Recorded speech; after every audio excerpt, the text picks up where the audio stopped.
Welcome to Paradis, envoy. The ambassador's expecting you.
You should not be here. You should be free, whole, the blood feeding your veins. Why are you here?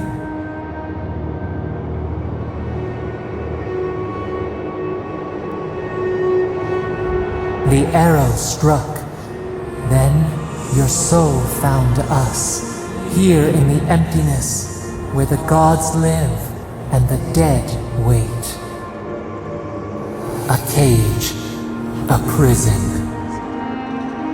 We feel the souls of multitudes, a current beneath the skin of this place. We could dip our hand in once, feel them near us, but now we are trapped like wasps in amber. But you should be alive.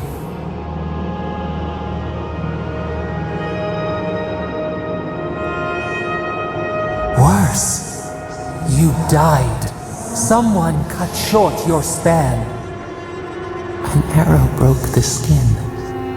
It carried poison to your veins. A festering blot of corruption spread through the root and sap. It stilled your heart. It silenced the song in your mind.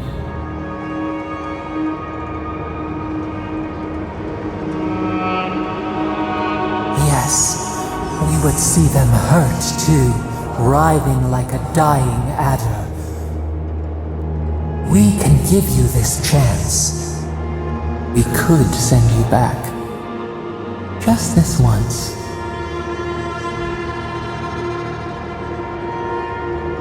The minnow can slip the fisher's net, even while the prize remains. And the fox chews its leg off to escape the hunter's snare. It is the only way. We will use our waning strength to free you. Then you must find us. Free us from our prison.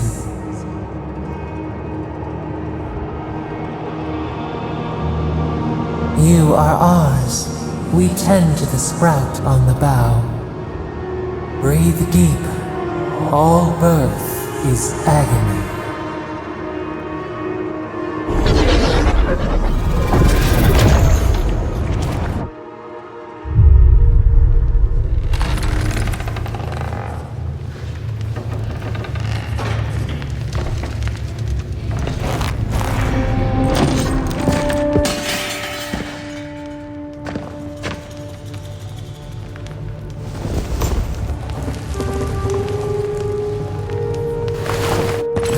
You're awake?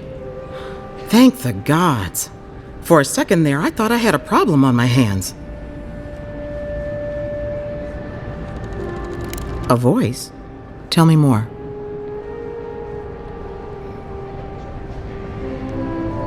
Strange. This normally happens to fractured souls, but you don't show any of the signs. Your friend here carried you halfway across the city. Made quite the spectacle. Probably not the grand imperial entrance he was aiming for. Glad to see you with us. I was sure you were already on your next trip around the wheel, but I brought you here just in case. If anyone can work a miracle, it's Liviana, though whatever restored you is beyond even her skill.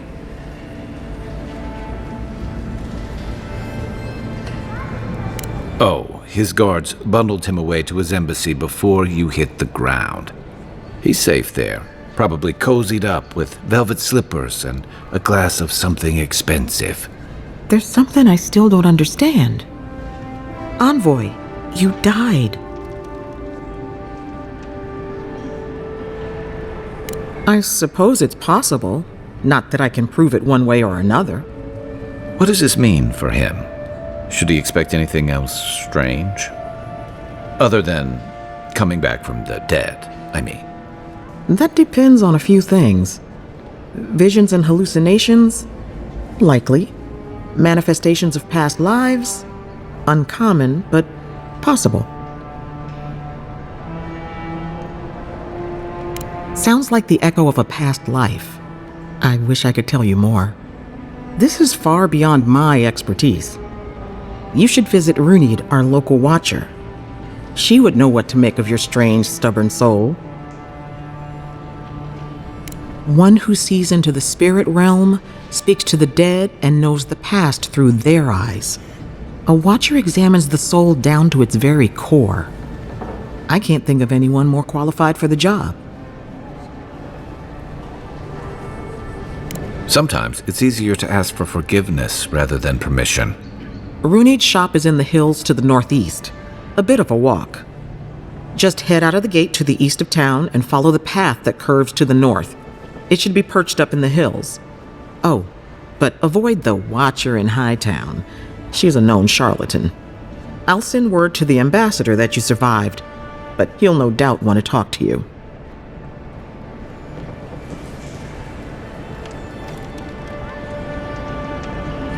I hope you aren't thinking of confronting your killer. Not that it's any of my business. Head up the stairs outside my clinic and take a left onto the main road. That'll get you to the embassy.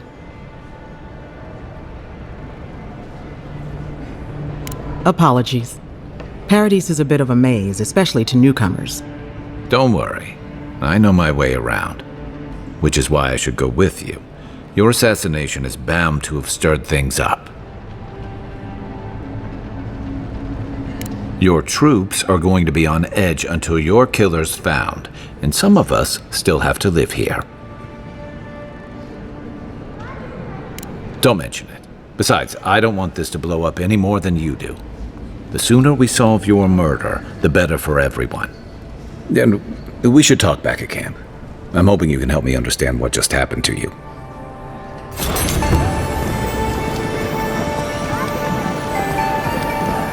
Godlike. Interested in saving a couple of lives?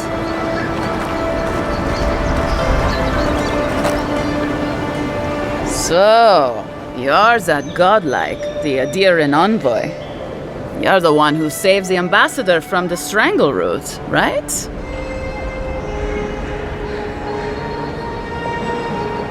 Interesting. Say, would you be up for helping out some down-on-their-luck Adirans who can't catch a break? I know this is strange, but they're in a rough situation and, well, to be honest, they helped me out a while back when I needed it. I'm just trying to return the favor. A fair request. I was an animancer in Fjord, just through the mountains in Emerald Stair. A lot of Valian animancers came to Fjord to experiment without the restrictions that come from noble patronage. Well, it turned out my high-minded theories were more explosive than I had calculated. I washed out, disgraced. Then I left Emerald Stair and I lost myself in a bottle at the Grinning Ballarok. Lofled and Gladwine pulled me out of it. Galarde. Lofled and Gladwine came here about 8 years ago, long before the recent rush of adherents. They admitted to having a checkered past back home, but they started a new life in Paradis. Back then, you'd struggle to find an adherent in the city. Now they're everywhere. That's all very well for His Highness, but it was trouble for my friends. Anyway, with all these adherents coming in, Lofled and Gladvine started spotting old faces. And if they were spotting old faces, it was only a matter of time before those faces started spotting them back. They're lying low in the shantytown for now, but they mean to leave for Thirdborn. Adherents in the shantytown. I doubt they're getting a warm welcome. Most of the people there are Paradisans run out by Adir. They're afraid to go out in public, and Gladvine, poor soul, he's gone blind from bad drink. You don't need to be. There are herbs in the wilds around Paradis that can restore Gladwine's sight. It's a little too dangerous for us ordinary folks, but for the adherent envoy, for the hero who braved the strangle route, I'm sure it will be no problem. Ending with flattery is a nice touch. Agrasima. Many thanks, envoy. Oh, there is one more thing they need. Land deeds. They've already paid for them. There's a Rawatayan in the Pearl District, Mako, who was handling the paperwork. I don't know. That's the problem. Mako and I had a falling out a while back. It's best if someone else goes. Thank you, envoy. God bless you.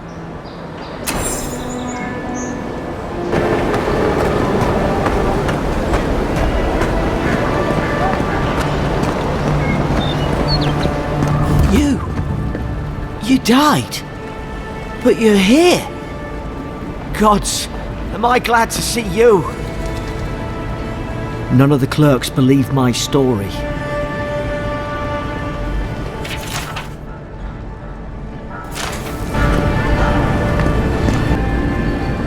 Envoy, hello. I'm glad to see you on your feet. Kai. Tycg. I'm surprised they let you in here. I'm surprised you're still gainfully employed. I wouldn't say that. He's just curious company for you to keep. Yes, sir. How can I help you? There's a lot of ground to cover. Could you be more specific? Ah, the age-old question. Who's bigger? Adir is, naturally, by a wide margin. And were we at the Cartographers Guild in High Crown, I could show you on one of their globes. As it is, we must make do in the theater of our minds.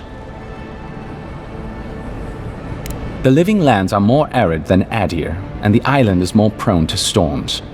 But its many deep valleys protect the various townships from the worst of the weather. Topographically speaking, the living lands are a place of extremes. Deep inland, mountains rise high enough to rival those of the White March, blanketed year-round in snow.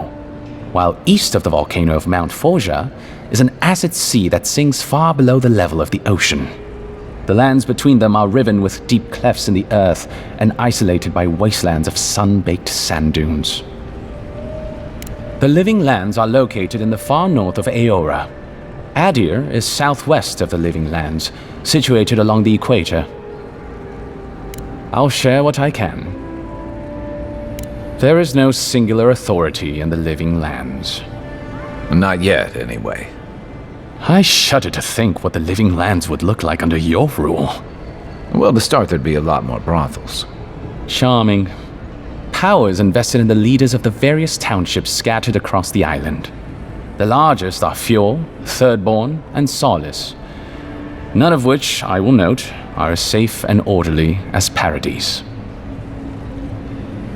Fjord Messeverno is located in a valley known locally as the Emerald Stair, named for the terraced rice paddies that cover its hillsides. It is our closest neighbor. The city, if you can call it that, was founded 50 years ago by animancers from the Valian republics. Apparently, the laws governing animancy weren't lenient enough in the republics. So the city's founders came to the Living Lands, where they could practice their discipline more freely. Currently, Fjord is governed by a man named Ignacy Vidaro. Rather inept to hear the ambassador talk about him. Fjord's farmers supply most of the grain and vegetables we eat here in Paradis. Or it did. Their shipments have been infrequent lately. Something about a blight in the fields. In any event, I believe that covers Fjord. The Valian Republics are a collection of city-states in the Eastern Reach, southeast of our former colony, the Deerwood. The Republics began life as colonies of the Grand Empire of Valia, hence the name. But as Grand Valia's economy collapsed, well, the colonies saw an opportunity to escape the influence of the Empire of Origin, and they seceded, much as the Deerwood did from Adir. Now a mature confederation in their own right, the Republics have recently indulged their own expansionist ambitions in the Deadfire Archipelago. Through their merchants in the Valian Trading Company, the Republics will sell you anything you could ever wish to buy. Up to and including people. We should count ourselves lucky to have had no interest in the Living Lands. In a struggle between our Emperor and the Republic's great dukes, well, I doubt we would come out on top. But if anyone asks, I was not the one who told you that. Everything you need to know about Thirdborn is in its name. It was founded by the third-born children of Rawatai, Navy dropouts, smugglers, and hands for hire. Almawa and Orleans, mostly. Home, sweet home. You're free to go back any time you like. I like my current circumstances just fine, thanks. They are people, in short, who couldn't cut it in the civilized world and had to make room on the margins. Unfortunately, they are currently besieged by the Dream Scourge. We have sent some troops to lend what help we can, and their mayor, Temerity, was appropriately grateful, but I don't know how long they'll hold out. Rawatai is one of the old empires, every bit as storied as Grand Valia or our native Adir. If Adir is to the southwest of the Living Lands, Rawatai is to the southeast. And unlike our home, their small continent is racked by terrible storms. This is due, or rather was due, to the island's proximity to Andra's mortar, the unending super hurricane that once hid the ancient city of Ukaizo. Rawatai is largely peopled by Almawa, descended from those who fled the Deadfire Archipelago centuries ago, when Andra pulled the moon, Ioni Brather, into the sea. They are an aggressive, militant culture, and personally I find their obsession with gunpowder rather quaint. They are also our chief rivals on the world stage. I don't think they see it that way. No? Well, as far as Navy brass is concerned, Adir doesn't really rate. Now you're just making things up. Sorry to be the bearer of bad news, but we don't think about you at all. Solace is, what is there to say, really? Yeah, they tend to have that effect on people. The trouble is, I don't know much about Solace. Nobody does. They are an isolationist community of Pagrunan dwarves who live in the forbidding ways of Galawain's tusks. They don't let outsiders into their lands, and they don't let their people out of them. Some folks get out from time to time, but they can't ever go back. And the ones who survive aren't eager to talk about their experiences. People aside, the land itself is incredibly hostile. The island's volcano, Mount Forja, rests at the heart of the region, and it's recently become active. Half the land is lava rock, and the other half is, well, literally lava. I don't know why anyone lives there. I have to assume they're all insane. You have no idea. Naturally. The Pagrunan are a unique community of mountain dwarves originating in Old Valia. As a people, they've made their name as explorers, builders, miners. No doubt you've seen their ruins in your travels, here, back home in Adir, and all across the world. They maintain a rich tradition of oral storytelling, chanted magics, and ritual carving, which they take great pains to record and transmit across their various communities. Even the most physically isolated Pogrun is not alone. Somewhere, one of their people is thinking of them and planning an expedition. Abidan must cherish them. You sound like you admire them. I suppose I do. By all means. Consider yourself lucky. Inquisitor Ludwig is the commander of the Steel Garrote in Paradis. Were you to ask her, she'd say she keeps the peace. But she doesn't keep it so much as prosecute it. As ruthlessly as the ambassador will let her. She's also a veteran of the Steel Garrote's campaign in the Deadfire, where she died. She's a Death Guard. Well, that explains a lot. I don't know what happened to her there, but I suppose Wodica wasn't done with her yet. Do you think so? I've always found her inflexibility comforting. Wodica's edicts are clear. If you obey her laws, pursue justice, punish the guilty, and give fealty to the Emperor, then you have pleased her, and I aim to please. But Wodica does not trust. She demands that you declare yourself for her again and again. Her every request is a test, and her every test is an opportunity to disappoint her. I appreciate a god who makes you work for their grace. I don't want anything given to me for free. Think upon your promises and die. That's the litany of the Steel Garrote, usually said right before they kill you. They're an order of paladins born and bred in Adir, though clearly they've found plenty of work beyond our borders. Their remit is simple but comprehensive. They punish all who break their oaths. In practice, that has historically meant contracts. One lord or merchant will hire the Steel Garrote to bring a duplicitous rival to justice. Fun bunch.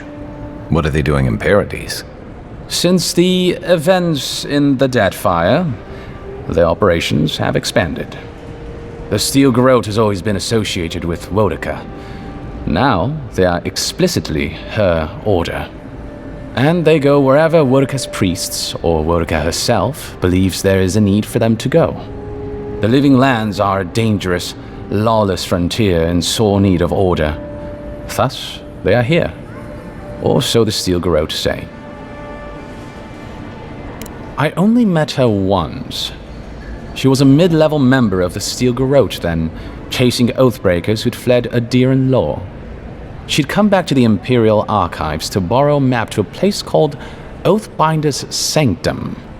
I remember she was furious because the map was quite poor.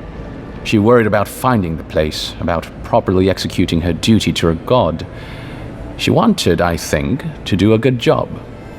So, while clearly she has changed, in some sense, I'd say she's much the same. Death Guards are surpassingly rare. Some of the secretaries who traveled with our dignitaries in the Deadfire spoke of one named Iser, a devotee of Berith, who guards the hanging sepulchres there. But I've heard of no others except those I've read about in the histories, or, as you say, in stories. They are people, most often paladins or priests, so devoted to a cause that they simply refuse to pass on to the wheel when they die. Their soul haunts their body. The passion required to sustain them devours their flesh, and they swiftly turn to bone. I've never read a history nor tale of a death guard that did not end with them going quite mad. When they lose their capacity to care for anything but their cause, they cannot love. And when they cannot love, they cannot be merciful. And so everything before them becomes only an obstacle. Of course.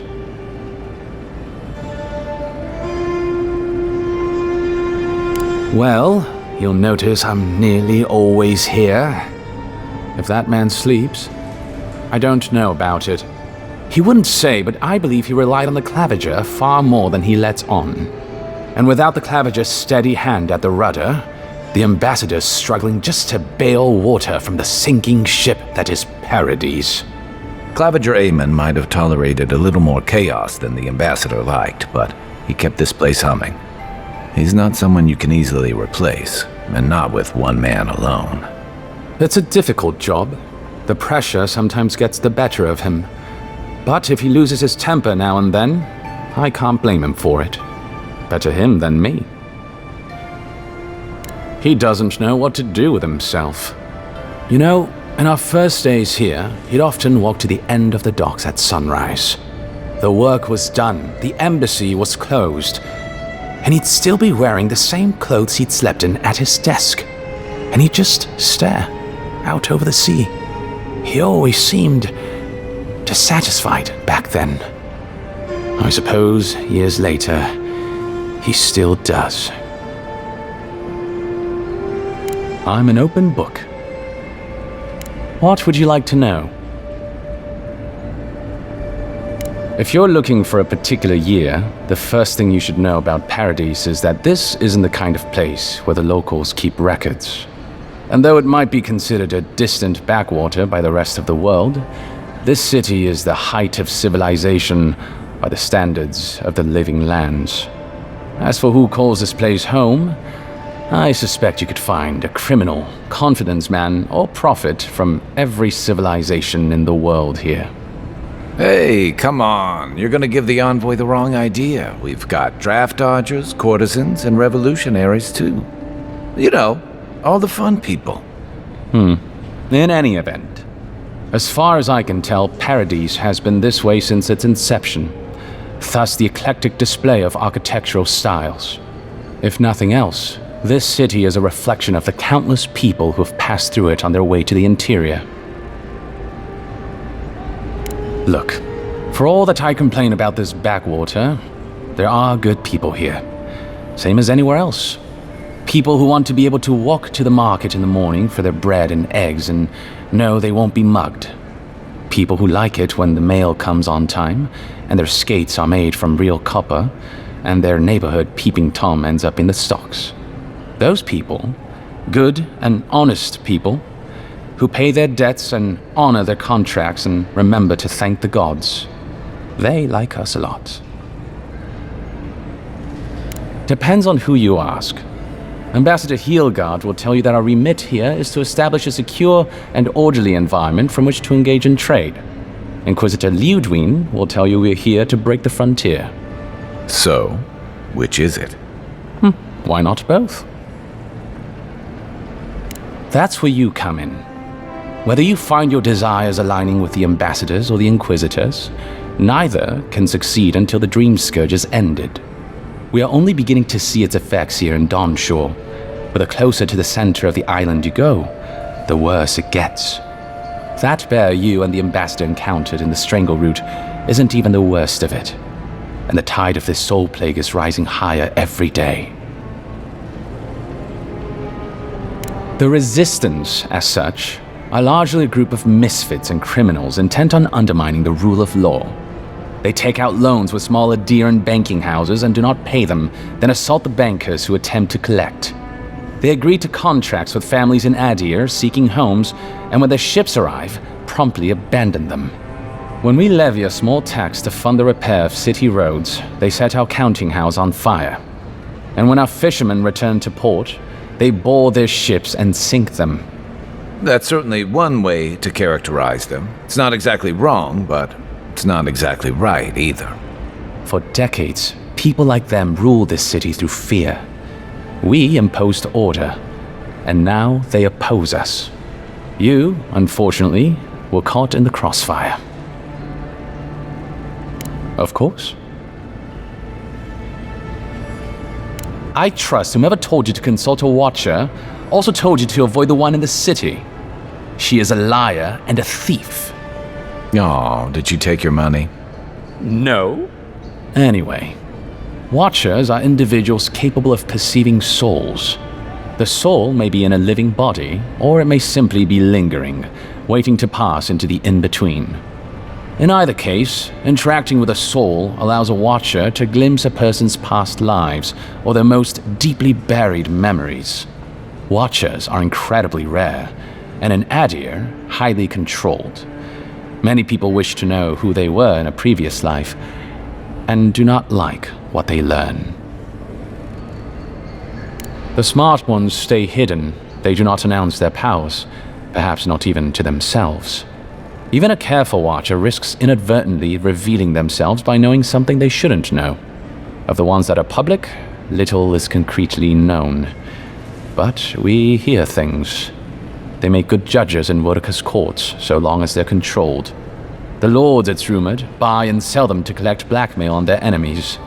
But I suspect many watchers are imprisoned or executed, or simply kill themselves. Yes and no. So far as I understand it, a watcher is born a watcher. But it takes an event, often something shocking or traumatic, to bring a watcher's powers to the fore. So you may be a watcher, or I may be, or Kai, and we might not even know. A watcher doesn't need your cooperation or consent to read your soul. They could learn everything about you, terribly damaging things about your parentage, for example, or things you did in a past life, without you ever knowing. You see how this could threaten the established order, undermine our betters' right to rule. Yeah, but that's just one side to it. Imagine how a watcher feels, knowing what a threat they are to the status quo. I don't know about you, but I wouldn't be keen on kings and emperors wanting me dead. Sounds like a lot of hassle. Don't sell yourself short, Kai. I don't doubt you're an expert in people wanting you dead. You're not wrong. I rarely am, in any case. The Watcher is fundamentally a tragic figure. Of the few that survive our world, most are destined to go mad. Well, the Watcher of Cadnua is legendary. It was their castle Aethys destroyed when he began his campaign of terror in the Dead Fire. Oh, by the Queen, I hope I get to meet them someday. In terms of local interest, you'll have heard of Runid, of course. And there was Ida. You may not know about her. She was a watcher from the Living Lands. I believe she was an Orlan. She must have died, 150 years ago. Slain by a great serpent, gods treat kindly with her soul. Doubtless there are others, but most don't meet a good end. By all means. Should you ever need me, I will be here. Safe travels, envoy.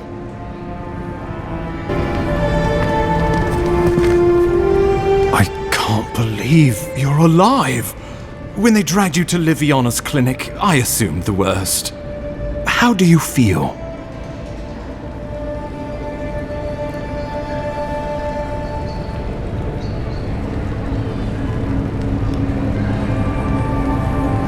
Not even death can slow you down, I see.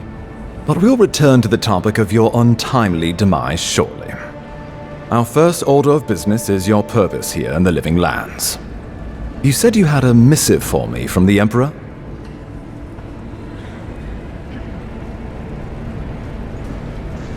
Very good. I'm eager to see what our Emperor intends. Now, His Majesty names you a loyal servant of the Adiran Empire, and an extension of the throne's authority. Thank goodness, at least someone understands the gravity of our situation.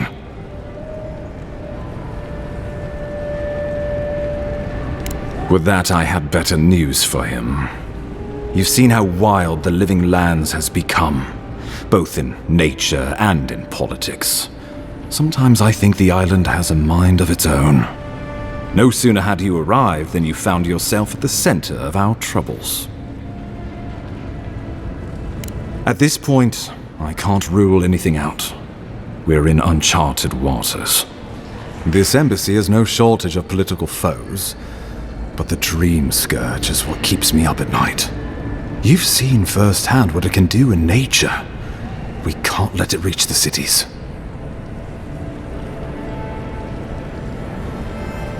Inquisitor Ludwig thinks the plague is a distraction. She's more concerned about these local rebels fighting against the Empire. At least rebels know the meaning of negotiation and compromise. But a plague kills indiscriminately. Though, even I must admit, the rebels have gone too far. They've sabotaged our work, killed our soldiers, and the final straw, attacked you out in the open.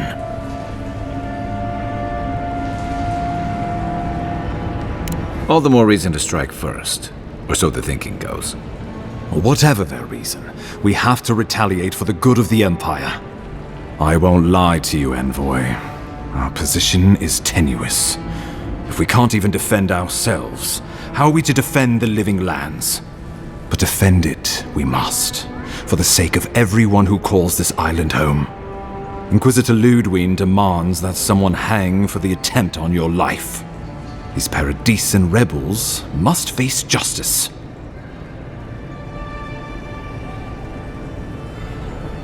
Ludwig goes where she likes, haunting the living lands like a vengeful spirit.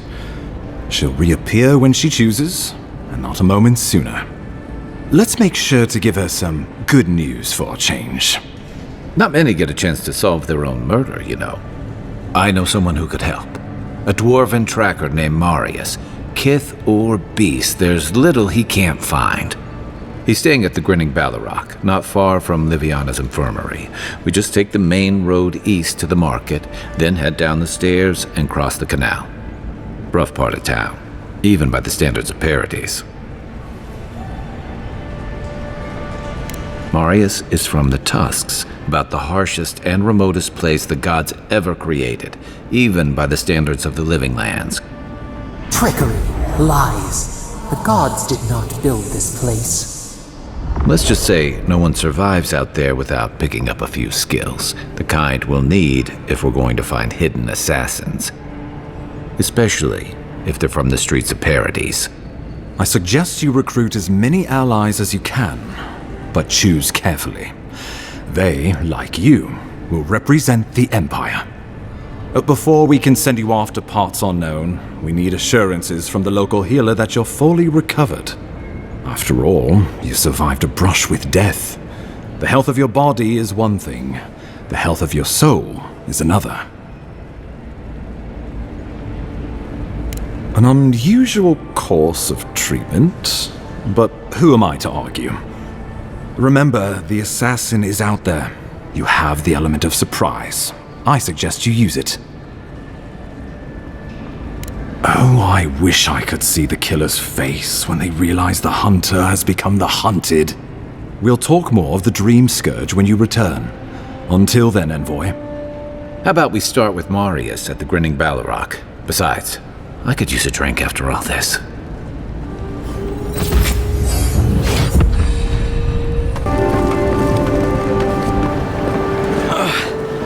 Wish that Sawbones would hurry up. I gotta... Wow, it's really you! I mean, we all heard the Emperor sent a godlike, but I didn't never think I'd get to meet you. You are the Envoy, aren't you? I bow, but I think I dislocated my shoulder, and I might have broken some ribs.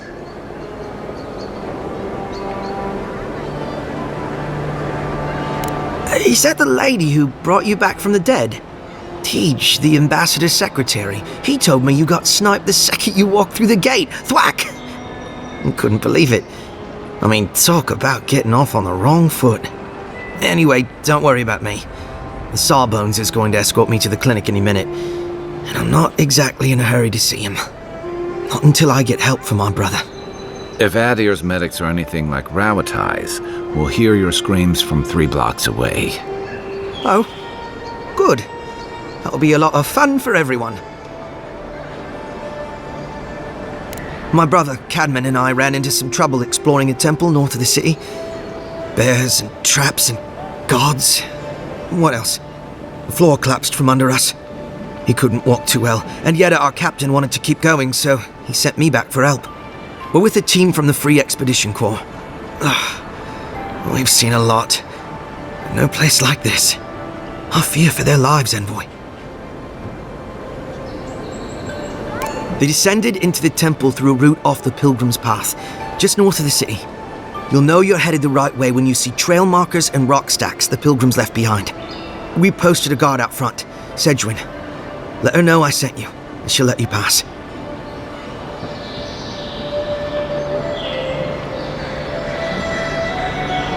Well, I gather there were folks who worshipped Aethys. And they'd come to this temple from all over the Living Lands to pray, or be healed, or to ask forgiveness. But Aethys isn't too popular these days, so... So, most people don't go there anymore. Right. Exactly. We went there to talk to a man the locals call the Oracle. He's a godlike of Aethys, if you can believe it. The Oracle is said to possess a holy relic that belonged to Aethys, a part of the god's Titan body. This Oracle, I don't know if he's dangerous, but he's supposed to carry a sword full of diamonds. I'll probably never get to see it now. Especially my brother, Cadman. Don't forget him. You'll probably find the expedition with the relic we were searching for. Whatever that is. Thank you for hearing me out, Envoy.